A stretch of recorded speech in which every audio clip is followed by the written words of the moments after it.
এরপর কি খুব তাড়াতাড়ি তৃণমূল কংগ্রেসের রদবদল হবে? তৃণমূল সূত্রে জানা যাচ্ছে মে মাসের মাঝামাঝি সময়ে তৃণমূল কংগ্রেসের সাংগঠনিক রদবদল হতে পারে, এমনটাই তৃণমূল সূত্রে জানা যাচ্ছে।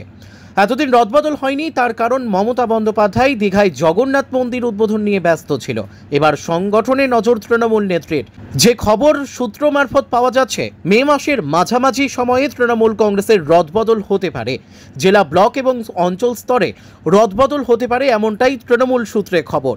তৃণমূল কংগ্রেসের এই সাংগঠনিক রদবদল নিয়ে টেলিফোন লাইনে রয়েছে আমাদের চিফ এডিটর সুচিন্ত গোস্বামী। তার কাছ থেকে আরও বিস্তারিত জেনে নেব। দেখো বিপ্লব, তুমি যেমনটি জানালে যে তৃণমূল কংগ্রেসের সাংগঠনিক রদবদল যে কোনো টাইম হতে পারে। তৃণমূল সূত্রে যেটা জানা যাচ্ছে, মে মাসের মাঝামাঝি টাইমে তৃণমূল কংগ্রেসের সাংগঠনিক রদবদল হতে পারে। এই রদবদল হবে জেলা স্তর, ব্লক স্তর এবং অঞ্চল স্তর। প্রতিদিনই শোনা যেত যে তৃণমূলের সাংগঠনিক রদবদল হবে, কিন্তু এখনও পর্যন্ত তৃণমূলের সেই সাংগঠনিক রদবদল হচ্ছে না। লোকসভা ভোটের পর থেকেই শোনা যাচ্ছে তৃণমূল কংগ্রেসের সাংগঠনিক রদবদল হবে। অভিষেক বন্দ্যোপাধ্যায় লোকসভা ভোটের পারফরমেন্স দেখে নেতাদের চয়েস করে রেখেছে কাকে কি পদ দেওয়া হবে। লোকসভার ভোটের পর থেকেই শোনা যাচ্ছে তৃণমূল কংগ্রেসের রদবদল হবে, তবে তৃণমূল কংগ্রেসের এখনও পর্যন্ত রদবদল হয়নি।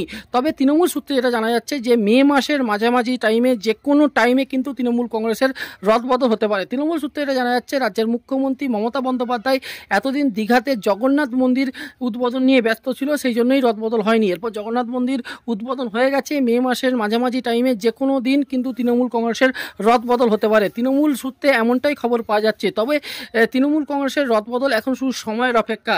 মে মাসের যে কোনো দিন কিন্তু মাঝামাঝি টাইমে তৃণমূল কংগ্রেসের জেলা স্তর, ব্লক স্তর এবং অঞ্চল স্তরে রদবদল হতে পারে। অভিষেক বন্দ্যোপাধ্যায় অনেকদিনই কিন্তু রাজ্যের মুখ্যমন্ত্রী মমতা বন্দ্যোপাধ্যায়ের কাছে তার চূড়ান্ত লিস্ট কিন্তু পাঠিয়ে দিয়েছে। মমতা বন্দ্যোপাধ্যায়ও কিন্তু এই ব্যাপার নিয়ে অভিষেক বন্দ্যোপাধ্যায়, সুব্রত বক্সির সাথে বেশ কিছুবার বৈঠক করে নিয়েছে, কিন্তু মমতা বন্দ্যোপাধ্যায় যেহেতু দীঘায় জগন্নাথ দেবের মন্দির উদ্বোধন ছিল, তাই কিন্তু এতদিন রদবদল হয়নি। এখন যেটা তৃণমূল সূত্রে জানা যাচ্ছে যে মে মাসের মাঝামাঝি টাইমে যে কোনো টাইম কিন্তু তৃণমূল কংগ্রেসের রদবদল হতে পারে, এমনটাই কিন্তু তৃণমূল সূত্রে খবর। বিপ্লব, ধন্যবাদ সুচিন্ত।